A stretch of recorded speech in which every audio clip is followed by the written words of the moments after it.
Beba com moderação. É uma frase que não demonstra o real problema, não demonstra a real situação de uma pessoa que começa a beber álcool. Até porque, quando a gente pensa em moderação, a gente está pensando numa atitude calculada, numa atitude racional, numa capacidade de frear os impulsos, né? De frear um comportamento, de lidar com talvez até uma tentação, vamos dizer assim, né? Beba com moderação, porque existe uma tentação para que você beba mais, mas é interessante que você modere, que você tome, vamos dizer assim, a liberdade, que você use a sua força de vontade para controlar o seu consumo de álcool. E fica bem pequenininho, assim, né? Bem pequenininho aparece nas propagandas. Então, eu acredito que esse é mais uma das formas que existe da indústria do álcool, tão poderosa como é, de agir politicamente, tapeando a população. Muito bem-vindo, seja muito bem-vinda ao primeiro episódio do podcast Parte da Solução. Nesse podcast, nós discutimos estratégias para você fazer quem você ama parar de beber sem deixar de cuidar de si. O meu nome é Vitor Blasius. Eu sou Luciana Rangel e o tema de hoje é possível para o alcoolista beber com moderação? Vocês já devem ter visto em algum momento na televisão ou em peças publicitárias em geral, após a propaganda, a mensagem beba com moderação. Essa orientação faz parte de uma das regulamentações do CONAR, do Conselho Nacional de Autorregulamentação Publicitária, e está no Código Brasileiro de Autorregulamentação Publicitária, como uma forma de trazer aspectos mais éticos, né, a essa publicidade ligada às bebidas. Mas de que forma, eu gostaria de saber, doutor Vitor, de que forma isso pode influenciar o consumo de álcool de forma geral? Eu acho muito interessante que no nosso país a gente tem uma regulamentação para uma substância nociva, por exemplo, o cigarro. Ao longo dos anos, a população teve consciência de que quando existe a comercialização de algo potencialmente danoso à saúde, é interessante que haja algum tipo de alerta para que a população tenha clareza sobre isso. Por exemplo, quando o cigarro, né, ele era muito difundido, haviam até propagandas de médicos dizendo que fumar faz bem, olha, para acalmar os seus nervos, para poupar o seu coração, enfim, tinham a ideia que fumar, além de ser elegante, era algo que fazia bem para a saúde. Então, a indústria do cigarro combateu isso dizendo que o cigarro não fazia mal. Só que ficou muito óbvio, depois de alguns anos, o quanto o cigarro é responsável por inúmeras doenças e problemas, e hoje a maior parte das pessoas, se não todo mundo, tem clareza ou bastante ideia de que o cigarro faz mal. E a regulamentação para a venda de cigarros, ela é agressiva. Né? Vai ver uma carteira de cigarro, tem lá, olha, o cigarro e uma imagem até muito desagradável, né? Tem gente até que fuma que esconde aquela imagem lá para não ter que lidar com essa informação desagradável. Agora, com o álcool, muito me admira que haja somente essa frase. Inclusive, é interessante que a gente vai discutir ao longo desse vídeo de hoje, mas beber com moderação, né? Beba com moderação.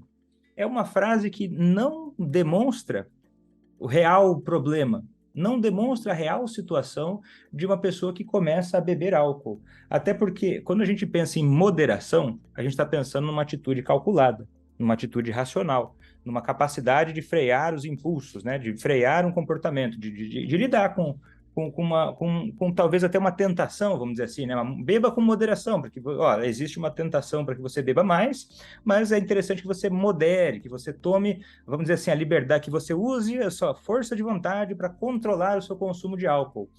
E fica bem pequenininho, assim, né? Bem pequenininho aparece nas propagandas. Então, eu acredito que esse é mais uma das formas que existe da indústria do álcool, tão poderosa como é, de agir politicamente, tapeando a população, né? Porque daí fica a ideia realmente de que é fácil e é simples beber moderado, né? Simplesmente, olha, fulano lá beba com moderação. Ele escolheu não beber com moderação, né? Mas se a gente for observar o jeito que o álcool age no cérebro, ele é feito para destruir a moderação. E, doutor Vitor, a gente poderia avaliar de uma forma técnica o que é exatamente beber com moderação? Isso é bastante discutível, mas a gente poderia avaliar de forma técnica, sim, até porque existem vários guidelines, né, internacionais com algumas variações de o que seria beber moderado. Na verdade, tecnicamente, a gente chamaria isso de beber de baixo risco, né? A gente tem, cada lugar tem uma classificação diferente e eles medem através de doses, né? Então é interessante falar o que é uma dose. Uma dose de álcool significa uma quantidade X de álcool que tem, né, que várias bebidas, né, a quantidade da bebida vai ter a mesma quantidade de álcool, né? Por exemplo, a cerveja precisa de um volume maior do que, por exemplo, a cachaça, porque a concentração de álcool na cachaça é muito maior. Então, uma pequeno volume tem a mesma quantidade de álcool que uma maior quantidade de cerveja. E essas unidades padrão são mais ou menos assim: 350 ml de cerveja é igual a mais ou menos uma taça de vinho, que é mais ou menos igual a uma dose de cachaça, que é mais ou menos 40 ml de cachaça. Não é exato, mas é o que a gente tem de o que é uma dose padrão, né? Se a gente for considerar o que é beber de baixo risco, a gente tem, por exemplo, nos guidelines do Reino Unido, ele diz, por exemplo, que tem diferença para homem e mulher, né? Para a maior parte dos casos. Mas no Reino Unido, não. Eles dizem que não mais do que 14 unidades padrão por semana para homens e mulheres. Já outras classificações, como a do Canadá, diz que não mais do que 10 unidades por semana para mulheres e 15 para homens. E um dia que nunca ultrapasse, né, mais do que 2 doses para mulheres e não mais do que 3 doses para homens, né, de acordo com essa diretriz canadense. Varia um pouco, né? A diretriz australiana, ela coloca, já não mais do que 4, né? A do Reino Unido nem fala muito sobre isso. Mas, enfim, o que a gente tem clareza é que em torno de 3 doses ou mais é muita dose. Só que muita gente que bebe mais do que isso, né? Então já não seria isso. E além de pensar na moderação, a gente precisa avaliar também o contexto, né? O que é beber moderado? Que na verdade beber moderado seria beber de baixo risco, né? Talvez a gente fosse trocar uma coisa com a outra, porque se uma pessoa bebe uma dose e vai dirigir, será que a gente pode chamar isso de beber moderado? Já aumentou o risco, né? Talvez beber moderado, mas a gente ignora o contexto. Mas, enfim, talvez eu estou divagando um pouco talvez seja até um tema para um outro momento falar sobre isso, mas a questão da moderação, ela seria pelo menos não avançar esses níveis, porque são diretrizes baseadas em vários estudos populacionais gigantescos, demonstrando o que seria um baixo risco. Mas, em 2022 agora, saiu um grande estudo, né, e uma polêmica muito grande, falando sobre que eles avaliam isso a partir de estudos populacionais de saúde. Tipo assim, qual que é o risco de saúde que a quantidade de bebida envolve? Antigamente, tinha uma ideia de que beber uma dose de bebida alcoólica fazia bem para o coração. Por quê?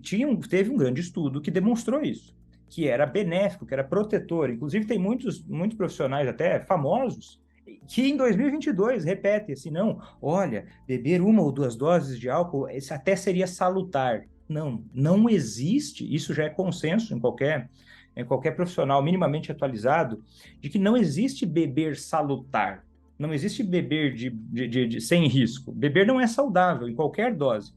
E esse novo guideline, ele estava mostrando assim que, também questionando e demonstrando que haviam vieses nesses estudos antigos que mostraram benefício do álcool para o coração, vamos dizer assim. Por exemplo, diminuir a quantidade de pessoas com risco relacionado a cardíaco, né? Só que aquela população que participou do estudo eram pessoas mais jovens e a maior parte dessas pessoas atléticas, que faziam exercício físico regular e tinham uma alimentação boa. Se a gente for comparar com a população geral, elas têm um risco mais baixo para quase tudo, por natureza.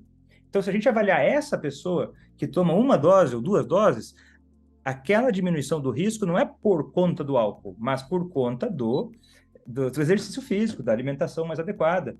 E teve um escândalo recente que uma de grandes instituições como o NIAAA, né, dos Estados Unidos, que são uma das maiores instituições relacionadas a pesquisas de álcool e drogas, que teve que abortar um estudo que já estava com um investimento de mais de 100 milhões de dólares, porque virou um escândalo, porque começaram a perceber que esse estudo estava sendo financiado muito também pela indústria do álcool, com um objetivo, coisa que um estudo não deve ter, de criar uma dose salutar de álcool, coisa que não existe, coisa que está cada vez mais claro. E assim, existe uma resistência muito grande de avaliarem qual é o real risco do álcool, porque muita gente não está querendo avaliar o risco do álcool. Estão querendo se sentir autorizado a beber uma quantidade de álcool que se acha que é tolerável. Mas parece que a nossa evidência mais recente mostra que talvez 0,6 doses de álcool, não todo dia, possa ser a dose de baixo risco. E a partir disso, uma dose começa a aumentar muito o risco. E é muito louco isso, porque mesmo tendo essa evidência, eu tenho uma impressão, né, uma opinião, que isso posso estar errado, que vai demorar muito ainda para os reais guidelines dietéticos, né, de alimentação em adultos, vão considerar que essa dose, que soa, né, nem uma lata de cerveja a pessoa pode tomar para chamar isso de saudável, né? Por conta de que a gente está mexendo com um assunto que realmente ele não é só médico, ele não é só técnico, né? Ele é político, ele é a questão da moderação. Doutor Vitor, você citou o contexto americano e agora em junho saiu um artigo na American Journal Preventive Medicine que fala sobre o binge drinking, né? Que esse beber de uma forma, digamos assim, um consumo abusivo, né? Que a gente pode fazer uma tradução livre, ou beber, né? Problemático episódico. Beber problemático, exato, né? E fala justamente sobre esse binge drinking e problemas com álcool junto com as pessoas, no caso, consideradas bebedoras ou consumidores moderados, né? E trouxe, então, que esse consumo de bebida, ele está ligado a quase um aumento de quase 13 vezes o número de problemas com álcool e 40% de aumento de problemas com álcool numa perspectiva de 9 anos, né? Acompanhando esse público, né? E nesse estudo também começou a se falar mais, se deu uma ênfase a um público de mais de 30 anos, né? Que não era, como você disse anteriormente, muito visado, né? Então a gente vê aí que mesmo as pessoas consideradas como moderados, bebedores moderados, vão ter prejuízos sim, né? Com o álcool, né? Pensando, aí são pequenos passos, né? Ainda que estão sendo dados nesse sentido, né? De mostrar esses malefícios, não é mesmo? E é muito interessante porque tem uma estimativa que saiu até no New York Times, falando sobre a quantidade de riscos que uma pessoa média aceita. E daí a estimativa que existe as pessoas aceitam riscos de, por exemplo, 1 a cada milhão de mortes, vamos dizer assim, ou de problemas de saúde, para riscos de poluição no ar. Agora, se a gente for pensar sobre outros riscos, por exemplo, práticas sexuais desprotegidas, tabagismo, o uso de álcool, as pessoas estão capazes de aceitar o risco cerca de 1000 vezes maior. Né? Então fica muito relativo isso. Não, desculpa, para o álcool não. É só sexo desprotegido e tabagismo. Para álcool, justamente, a percepção de risco que as pessoas toleram é muito maior. Parece que um risco 10 vezes maior as pessoas toleram com mais tranquilidade. Por exemplo, a mortalidade de 1 a cada 100, se for relacionada ao álcool, parece que existe uma tolerância das pessoas com esse risco. Né? Então, isso torna mais difícil também a gente falar sobre o que é um beber moderado, ou que alguém que vai ouvir sobre beber moderado se importe de fato com isso. Sim. E a gente tem essa restrição apenas, né, essas frases que não dizem, digamos, muito em relação ao perigo do álcool, né? Evite o consumo excessivo, né? Beba com moderação. E é muito louco, porque é muito repetido, evite o consumo excessivo. Mas quanto é o consumo excessivo? Por que não está escrito isso? Um amigo meu foi para o México recentemente, ele postou lá que até na garrafa de Coca-Cola estava escrito assim atrás: esse produto não é feito para crianças. O consumo de açúcar faz mal para a saúde. Esse produto não é saudável. Enorme assim na garrafinha de Uhum. Coca. Você já pensou o Uhum. quanto a gente está atrasado? Uhum. Eu acho que mesmo, e a gente não está falando de saúde, né? Porque eu acredito que se a gente fosse colocar os dados reais de álcool na bebida alcoólica, iria incomodar muita gente. Talvez não só as pessoas que ganham dinheiro com isso, mas como pessoas que bebem. Eu tenho, né, Uhum. talvez você possa ter essa sensação também, mas eu acho que a maior parte das pessoas que está nos ouvindo, acho que consegue perceber isso, de que o álcool, ele é muito idealizado. Né? As pessoas olham para o álcool e assim, e quem bebe assim tem um apreço pelo álcool, assim que, olha, não fale do álcool que o álcool faz mal. Mas peraí, como se fosse um ataque pessoal à pessoa. Né? Então, a curiosidade sobre o que essa substância pode fazer ou não, ela fica em segundo plano. Né? O mal que aquilo pode trazer fica em segundo plano. Mas sobre beber moderado, o problema é o seguinte, que o álcool é uma substância psicoativa. Quer dizer o quê? Ele é uma substância que altera o funcionamento cerebral. E uma vamos dizer assim, a pessoa começa a beber, às vezes a pessoa tem uma sensação de relaxamento, ou de alívio, ou né, diminuição da ansiedade. Na verdade, essa sensação muitas vezes é causada pelo primeiro efeito do álcool, que é na parte de cima do cérebro. O álcool começa a agir mais ou menos didaticamente, não é exatamente assim, mas didaticamente é de cima para baixo, né, de frente para trás, que são as áreas mais, assim, vamos dizer assim, desenvolvidas, entre aspas, que é uma área mais racional, do autocontrole, e vai sendo até um ponto mais extremo, que seria a área de controle respiratório, que seria, vamos dizer assim, um coma alcoólico grave que poderia matar alguém. Então, o álcool começa diminuindo a capacidade de frear o comportamento, através de diminuir a atividade do córtex pré-frontal, mais especificamente o córtex, a porção ventromedial do córtex pré-frontal. Tá? Desculpa falar assim, de repente alguém possa estar ouvindo essa palavra, tá? Não precisa decorar essa palavra, mas só para você entender que tecnicamente o álcool diminui a atividade desta área. E, em contrapartida, ele aumenta a atividade do estriado ventral, que é uma parte do cérebro um pouco mais para baixo, que está ligada ao prazer, e está ligada ao aprendizado, que leva a pessoa a acelerar mais um comportamento e frear menos. Porque o álcool vai enfraquecendo o freio. E aí você pede para a pessoa beber com moderação, sendo que ela está consumindo uma substância que, sabidamente, prejudica a capacidade de ter moderação, e mais do que isso. Porque o jeito que o álcool age no cérebro, ele é interessante que ele diminui também as atividades do córtex cingulado anterior e da ínsula, que são regiões responsáveis pelo simancol. Tipo assim, a autoavaliação. É você perceber se você está indo bem, se não está indo bem, se você está sendo engraçado ou não, se você está sendo conveniente ou não, se você bebeu o suficiente ou não. Então, por natureza, o álcool diminui essa autopercepção de quanto se está embriagado. Isso é muito antigo, né? Tem muitos estudos antigos já que demonstram isso.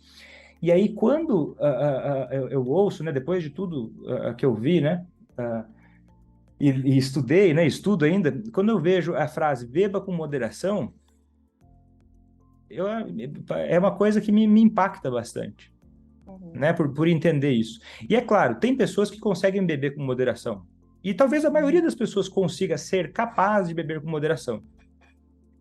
Mas o álcool traz o risco de não beber com moderação. E até porque a nossa sociedade, ela, por mais que, né, tem um estudo do Senad, da Unifesp, que mostrou que, um censo populacional que mostrou que metade da população brasileira não bebe.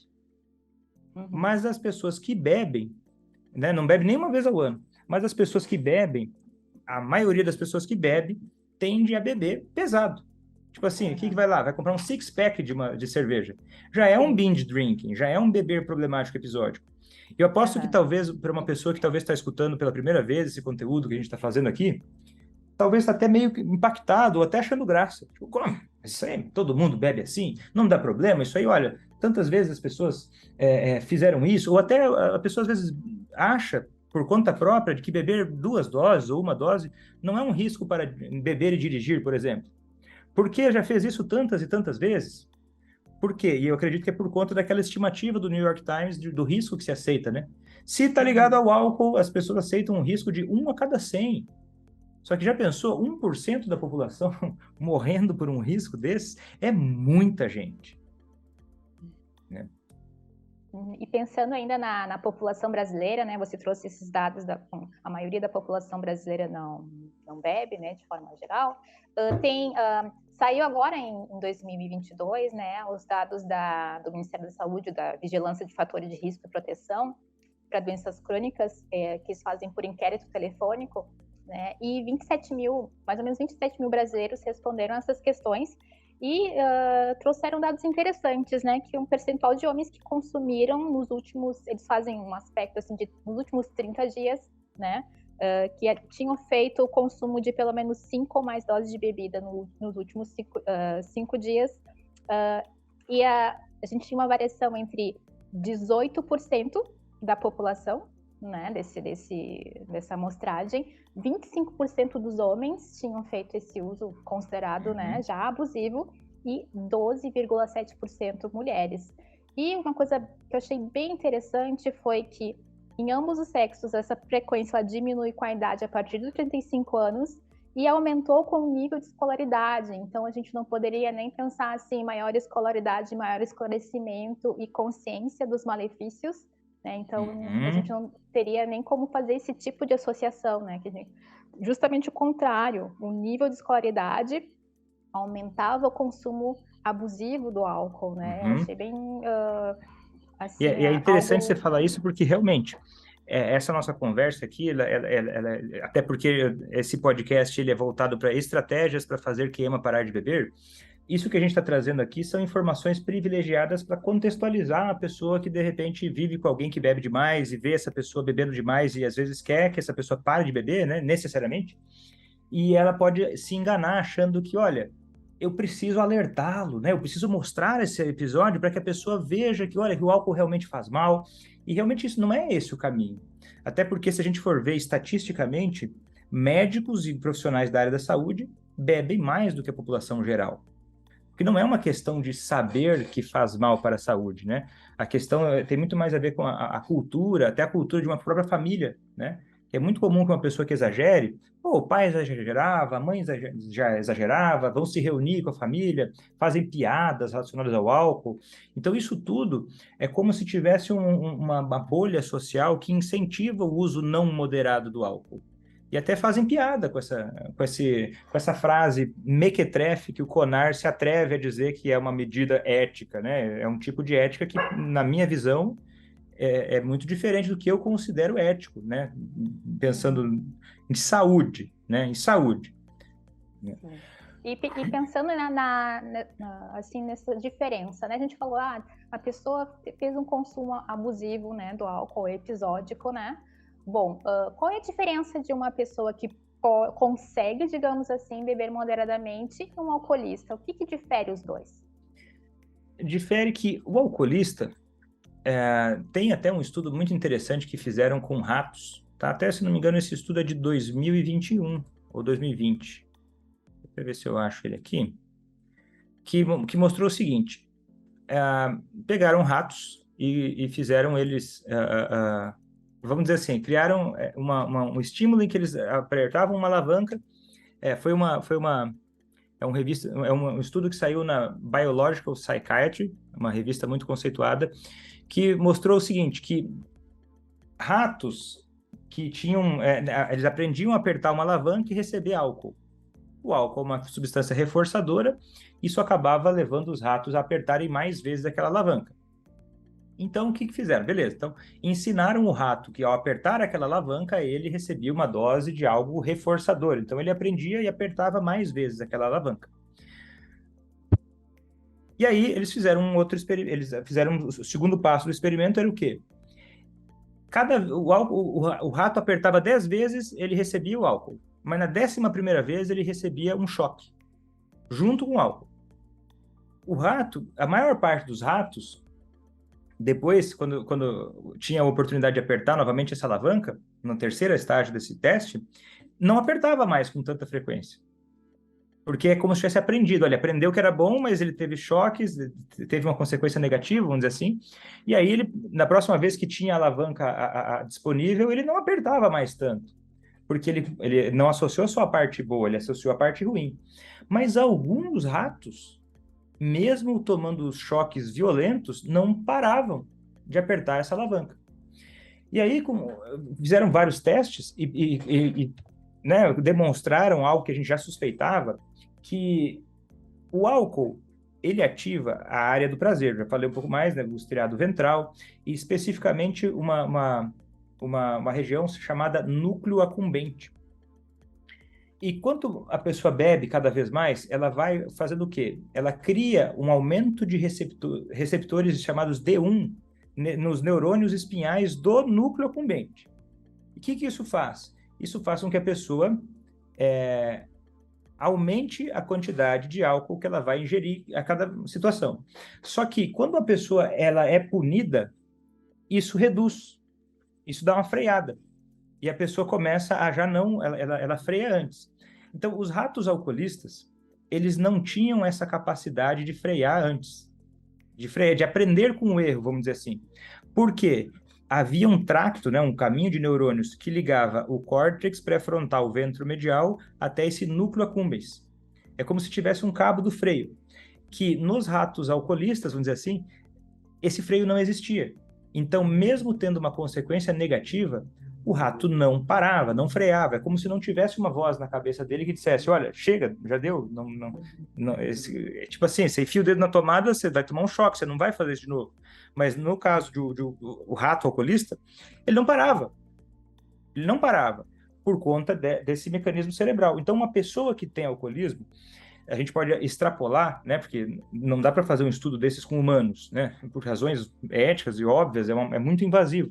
Mas a gente consegue extrapolar para o mecanismo de funcionamento de uma pessoa que tem alcoolismo, que muitas vezes ela nem percebe que tem, né? Às vezes o familiar percebe muito antes, e o alcoolista vai lá na intenção real de beber, vamos dizer assim, vou beber 3, ou vou beber 4, ou vou beber só 6, como se fosse pouco. E aí, quando ele vê, ele já bebeu 12, 18, ele ia ficar 2 horas, ele ficou 4, ficou 6. Por quê? Porque a gente consegue entender que houveram mudanças cerebrais por conta até do consumo de álcool repetido, que meio que estragaram ali uma parte do cérebro que seria responsável por inibir esse comportamento de beber. Aí o cara vai lá, ele bebe, bate o carro. E aí parece que não se importa tanto. Continua bebendo. Ou bebe, vai lá a esposa e fala, ou eu ou a bebida. E aí a pessoa pode até achar, pô, mas ele está escolhendo a bebida ao invés de mim, e mesmo a bebida trazendo todos esses problemas. Por quê? Porque justamente diminui a percepção de risco, por conta até da alteração do alcoolismo, que o alcoolismo causa, né? Então o alcoolista, ele não faz isso de caso pensado. Ele, de repente, ele olha todo mundo bebendo normal e parando mais tranquilamente, e ele não, ele avança mais o sinal. E, claro, isso não é sempre. Porque a pessoa pode olhar assim, não, mas eu perdi o controle aquela vez, mas teve outra vez que eu consegui controlar.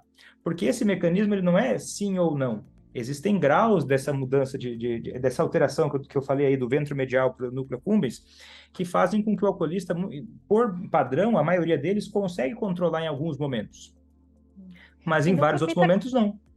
Uhum. Doutor Vitor, quando um familiar diz para o alcoolista, maneira na bebida, tenta controlar a bebida, o que ele está dizendo, o que está simbolizando para o alcoolista, então? Isso simboliza uma confusão muito grande, porque dá a entender para o alcoolista de que é só maneirar a bebida. Mas não é só maneirar a bebida. Que não é realmente um problema de saúde, que não é realmente uma coisa, que é uma coisa sob o controle da pessoa. E aí, ou o alcoolista vai se sentir mal, ou ele vai ignorar aquilo e vai, porque eu imagino, né, e eu escuto muito de pacientes depois de um tempo, né, que quando eles estão começando a perceber o que o álcool é capaz de fazer com eles, de perder o controle do consumo de álcool, é uma coisa desesperadora, né? Poxa, eu tô perdendo o controle de algo que as pessoas ao meu redor controlam. Então, cria uma confusão na cabeça do alcoolista e faz ele demorar muito mais para perceber que tem alcoolismo, por exemplo. porque é uma loucura, é uma incoerência completa, se a gente for avaliar do ponto de vista neurocientífico, pedir para o alcoolista moderar. É justamente um sintoma da doença. Então, o familiar fala, modera no álcool, bebe menos. É tipo falar para alguém que está gripado parar de tossir. Né? E beber moderado para um alcoolista, depois que ele começou a beber, é pedir demais. Por mais que ele tenha conseguido uma vez ou outra, é assim, para perder o controle. É assim para entrar num circuito cerebral mais compulsivo, em que é como se fosse uma descida, né? Quanto mais fundo a pessoa vai na descida, vai de bicicleta numa descida muito íngreme. Quanto mais a pessoa está indo na descida, mais velocidade ela vai pegar, mais difícil é de frear. Então, quando o familiar fala dessa forma, por mais bem intencionado que seja, ele atrapalha a situação. Ele cria um problema maior e ele, às vezes, fica até com raiva de algo que é o inimigo real, né? Porque não é a pessoa que é sacana, né? Porque às vezes parece. Porque a mesma sociedade que, né, que cultua o álcool, quando vê alguém perdendo o controle do consumo de álcool, discrimina, né? Critica, começa a falar, a pessoa não tem caráter, aquele cara não se importa com a família.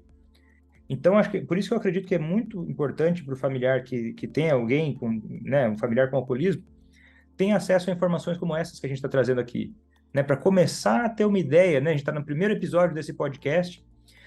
E eu não sei se a pessoa está ouvindo a gente pelo Spotify, pelo YouTube, pelo qual plataforma está ouvindo, mas acho que seria muito legal a gente poder até quem está assistindo, se você está gostando desse episódio, que você compartilhe com outras pessoas também, para que possa entender um pouco mais sobre uma coisa tão comum, né, que as pessoas não têm a mínima ideia, né? E, Vitor, quando o alcoolista, ele às vezes ele vai tentar uma estratégia de controlar, né? Mesmo até tendo esse conhecimento de que ele não tem essa possibilidade, né, biologicamente falando, né? Uhum. Por que ele tenta, apesar de saber que não se pode?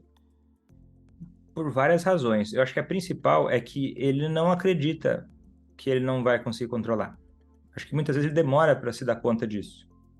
Pela mesma razão que um diabético às vezes demora para começar a insulina, ou que, sei lá, que eu próprio demorei, mas agora eu estou mais sério, para voltar a cuidar do meu cabelo para não ficar careca.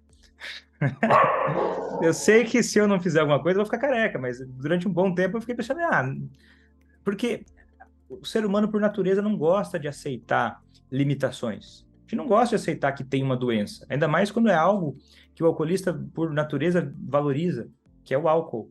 Daí ele vai ter que pensar, poxa, mas olha o raciocínio que vai vários raciocínios em cadeia, que são automáticos junto com esse.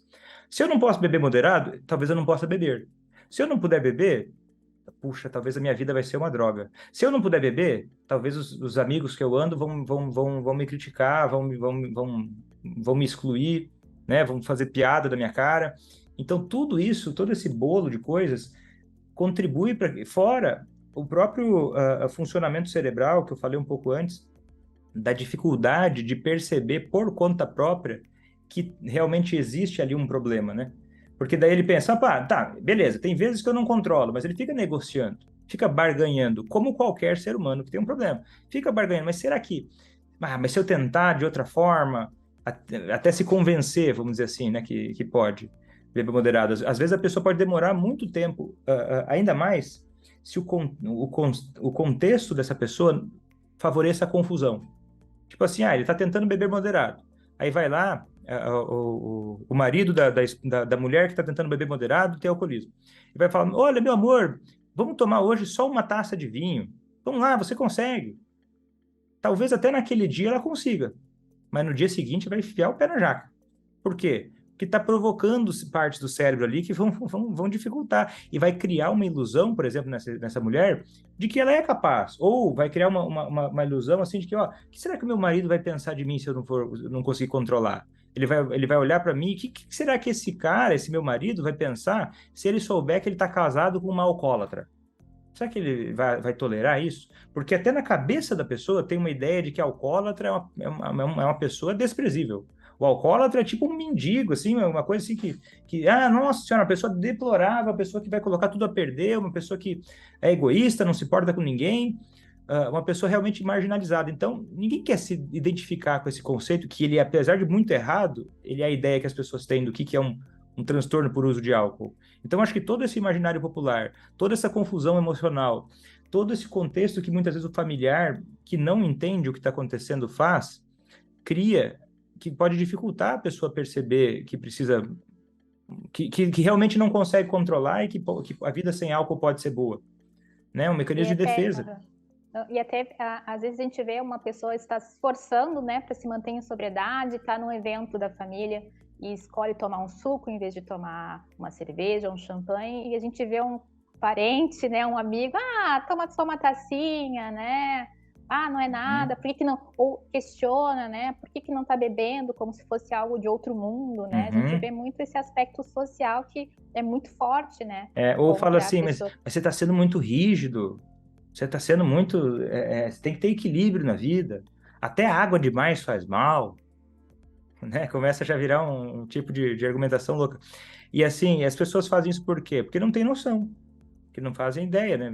Muitas vezes não fazem isso por mal, mas fazem isso por quê?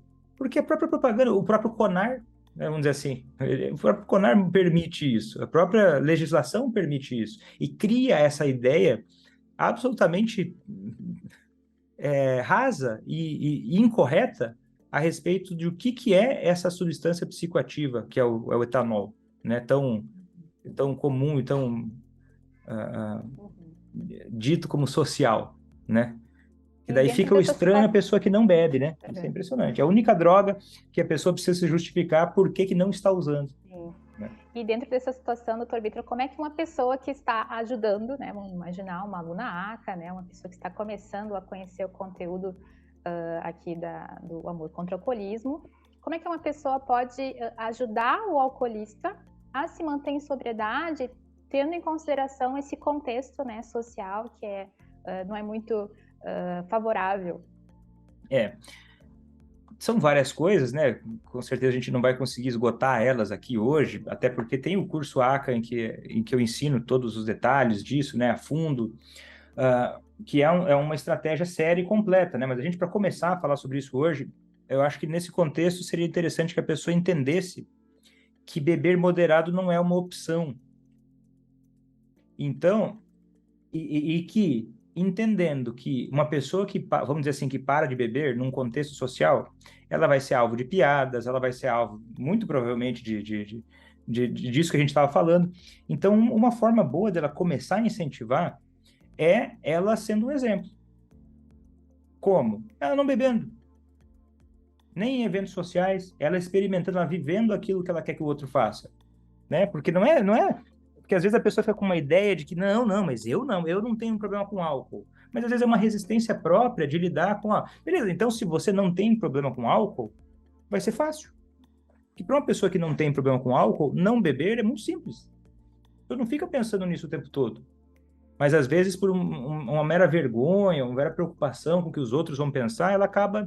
não, já que é ele que tem que parar, eu não vou mudar o meu jeito de beber, porque o meu jeito, inclusive, é salutar. Dá até um comichão porque não sei quem falou que 1, 2 doses é salutar, né? Ou alguma outra história como sacrifício, né, também. Nosso sacrifício. Fazendo sacrifício. Vou abrir mão de uma coisa que eu gosto tanto. Só que aí é uma outra coisa interessante de se pensar, né? Uma das coisas que é tão importante na sua vida, ser o álcool, assim, ser acima do objetivo de fazer a pessoa que ama parar de beber, a gente começa a perceber que parar de beber não é tão simples assim. Então, se eu quero que o outro faça isso, eu preciso estar disposto a me colocar numa posição de humildade para que eu possa crescer e entender e ultrapassar esse conceito popular que, apesar de ser comum, está errado. Né? Apesar de ser comum, porque a gente tem no nosso... É uma coisa de fábrica do nosso cérebro, um mecanismo automático de seguir a manada.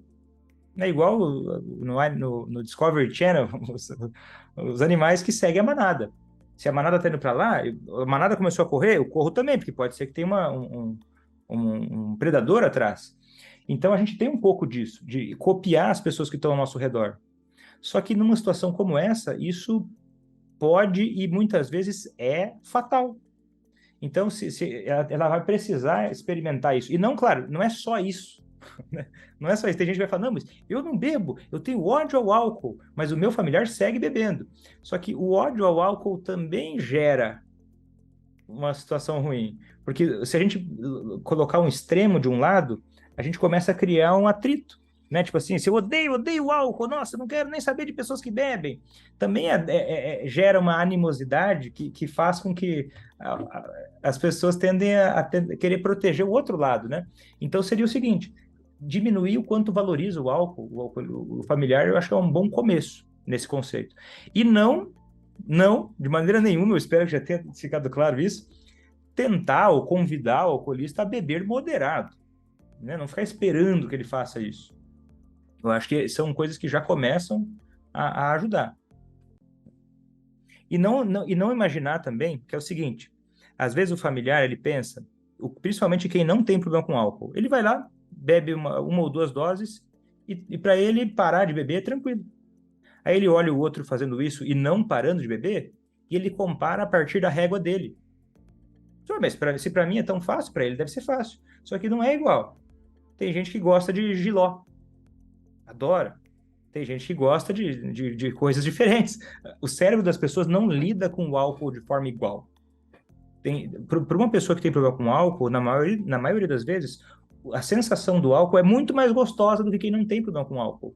Fora essas questões naturais da diminuição do freio que acontece com qualquer pessoa. Né? Se somar os vários mecanismos, então o familiar precisa entender que o alcoolismo é uma doença, ele precisa lutar contra a cultura do álcool, e lutar contra a cultura do álcool não é levantar placas e dizer, olha, todos parem de beber.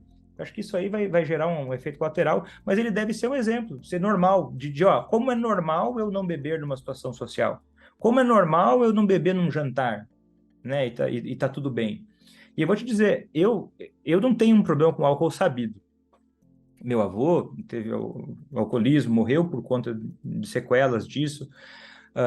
Mas, depois, nos últimos anos que eu trabalho só com isso, e quanto mais eu leio, me embrulha o estômago de olhar para toda essa sujeira que está embaixo do nosso nariz, que eu acho que um dia, Luciano, eu acho que um dia a gente vai olhar para trás e as novas gerações vão dar risada ou vão olhar historicamente para essa nossa conversa, por exemplo, e vão ficar impressionadas do tanto que a população era ignorante. Como é que eles podiam, né? Vamos olhar para nós e pensar, como é que essa geração antiga podia ser tão boba, tão tola de valorizar desse jeito o álcool? Então, eu tenho uma coisa pessoal, eu não precisaria, mas eu tenho uma coisa pessoal de não querer beber.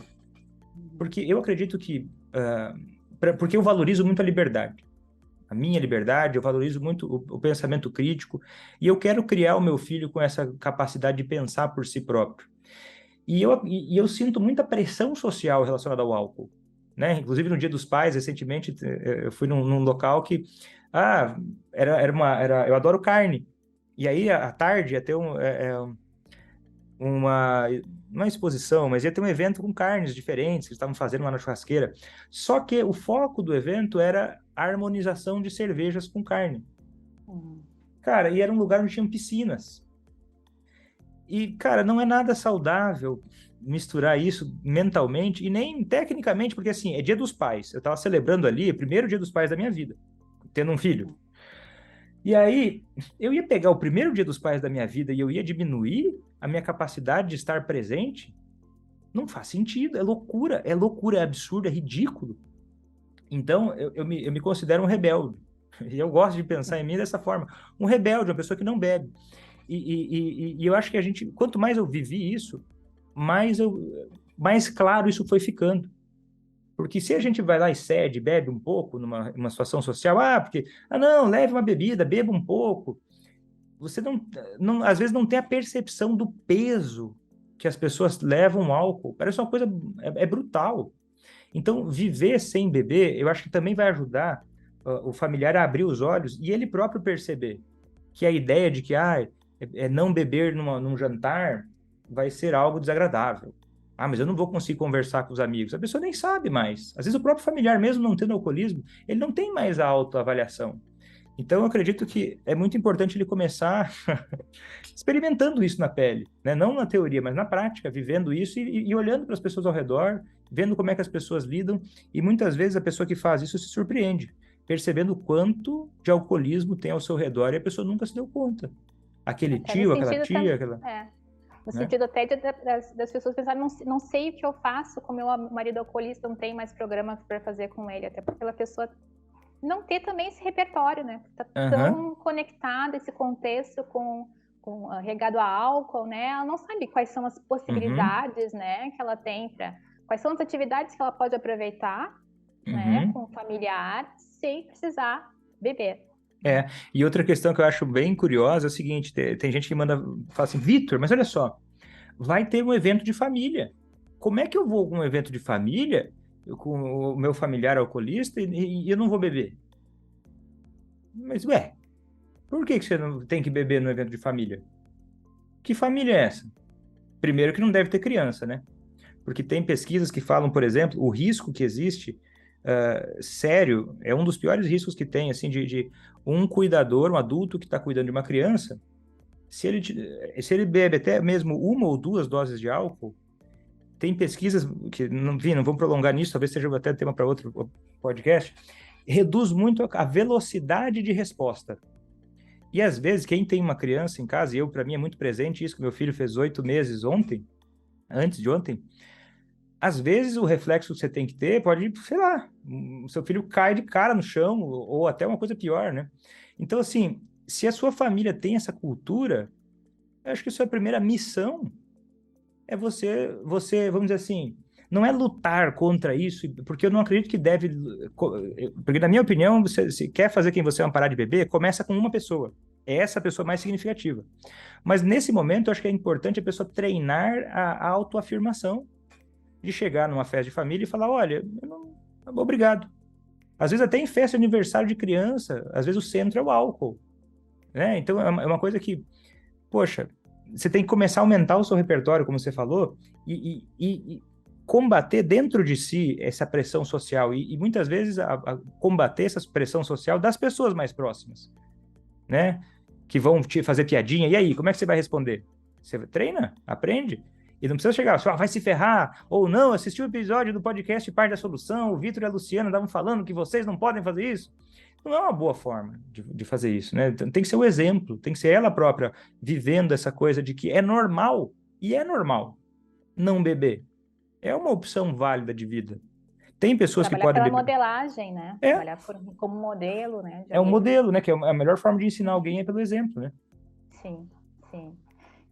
Vitor, se a gente fosse resumir assim os três principais aspectos que impedem que uma pessoa, um alcoolista, consiga beber moderadamente, quais esses três pontos que você traria? Eu traria, do ponto de vista neurocientífico, seria a alteração que existe no córtex pré-frontal ventromedial, que é o freio do cérebro está fraco. Outra alteração que acontece é um aumento da atividade do drive de apetite cerebral para prazeres imediatos. Que no alcoolista, que é mais o estriado ventral, está aumentado. Então quer dizer o quê? Ele tem uma aceleração para beber e uma diminuição e um freio fraco, que são alterações cerebrais. Essas são as duas principais alterações neurocientíficas que causam isso. Essa dificuldade de moderar o consumo e quanto mais beber, mais difícil tende a ficar. E se eu fosse dizer a terceira, eu fico em dúvida entre mais uma alteração cerebral que é perceber o risco, né, que tem o alcoolismo faz a pessoa, pelo envolvimento cerebral mesmo, ela ter menos capacidade de perceber o risco sozinha, e até essa é uma das razões do porquê é muito importante um familiar acelera muito o processo se um familiar se envolver, mas eu fico entre dizer que essa é a terceira, quando também, ou talvez a terceira seja o familiar mesmo. Uhum, Talvez eu fale sobre isso porque, assim, um dos principais fatores que leva alguém a beber e continuar bebendo, se é que não é o principal fator, ele é social. uhum.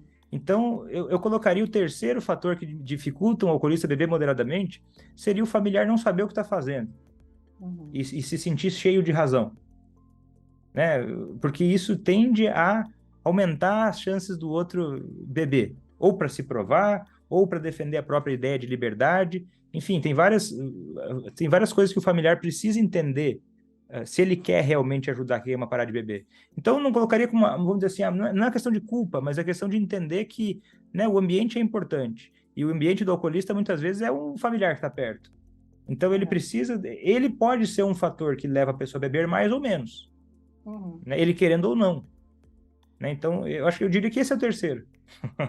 Então, a gente poderia pensar numa imagem assim, como se fosse o alcoolista, fosse uma pessoa que ganhou uma Ferrari, tá super feliz ali, mas essa Ferrari, ela foi a 200, 300 por hora, enfim, e não tem freio. E a gente tem um amigo do lado, um parente do lado, dizendo para ele, acelera, acelera, acelera, para esse carro, para esse carro.